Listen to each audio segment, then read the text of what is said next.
आपलं स्वागत. मित्रांनो, आज ठाणे शहरामध्ये आणि महाराष्ट्र राज्यामध्ये 29 राज्यामध्ये आपल्याला निवडणुकांची घोडदौड सुरू बघायला मिळते.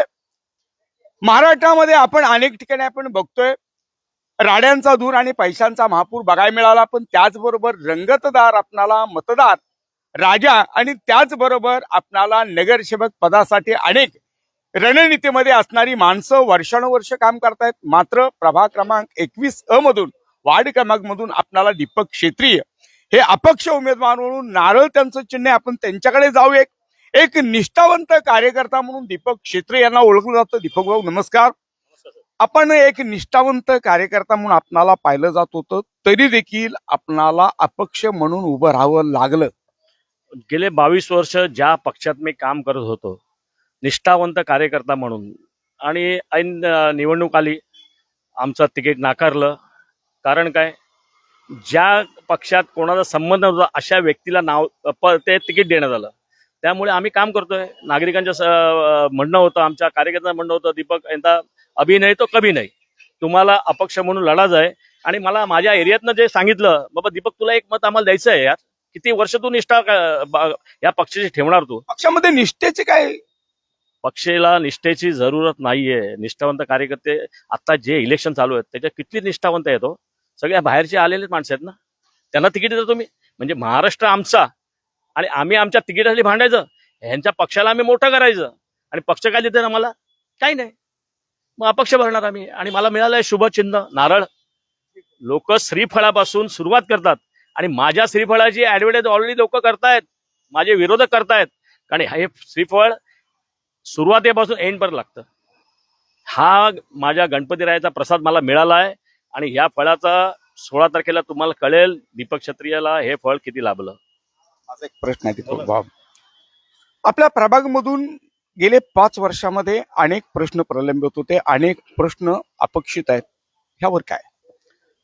समस्याचा पहिले प्रश्न म्हणजे तो ट्रॅफिकच्या इथे भरपूर समस्या आहेत.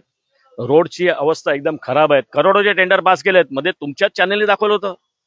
डिवायडरचा वाट लावून टाकली त्या लोकांनी. फुटपाथ जागेवरच नाहीये, सिनियर सिटीजनला चालायला त्रास होतोय, आणि किती कंप्लेंट्स माझ्याकडे आहेत. झालं तुमचं वृक्षारोपण, रातोरात झाडं कापली जात आहेत.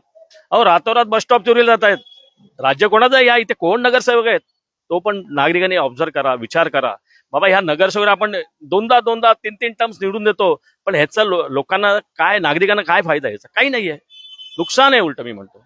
आणि म्हणून या ठिकाणी आपण दीपक क्षेत्रीय आपल्याला नारळ घेऊन अपक्ष उमेदवारी लढवत आहेत. माझ्यावर काका जोडले. काका, वर्षानुवर्ष या ठिकाणी आपण लहानाचे मोठे झाला. वार्ड क्रमांक 21 मधून आपण बघतोय की अनेक प्रश्न प्रलंबित, अनेक कामं प्रलंबित आहे, पण एखाद्या निष्ठावंत कार्यकर्त्याला 28 वर्ष 30 वर्ष काम करून जर अपक्ष लढावं लागत असेल तर ह्याच्या एवढं दुर्दैव नाही काय तुम्हाला वाटतं? ते म्हणतात ना, चटाय उचलायला हे आणि मलाही खायला म्हणजे हे, म्हणजे चटाय उचलायचं म्हणतात ना, निष्ठावंत राहतात आणि हे जे काम करतात ते फक्त चटाय उचलायला, त्यांना त्यांच्या मेहनतीचं फळ कधीच मिळत नाही. मी दरवर्षी बघतोय हे ग्रहस्थ दरवर्षी येत्या शरद पवारांच्या वाढदिवसाला रक्तदानाचा हे कार्यक्रम करतात दरवर्षी न चुकता. मग त्याचं यांना काही फळ मिळालं पाहिजे की नाही? काहीच नाही यांना, कुठच्याच वर्षी यांना कधी. काय वाटतं, राजकारणमध्ये निष्ठेला, श्रद्धेला कुठे किंमत नाही?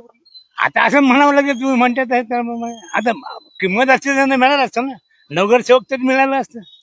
यांना नुसतं असं व्यापारी संघटना वगैरे असं काहीतरी देतात, बाकी यांना खरं नगरसेवक किंवा असं आमदार मिळालं पाहिजे राष्ट्रवादीकडून. आणि म्हणून वार्ड क्रमांक 21 मधून दीपक क्षेत्रीय आपल्या अपक्ष उमेदवार म्हणून नारळ त्यांचं चिन्ह आहे. खऱ्या अर्थानं लोकांच्या मनातल्या भावना आणि वेदना जाणाऱ्या दीपक क्षेत्रीय यांना लोकांचा प्रतिसाद मात्र आपल्याला कुठेतरी भरपूर बघायला मिळतोय. कॅमेरामॅन चेतन तेलुगुडेचे, मी रिपोर्टर सागर पाटील, ठाणे.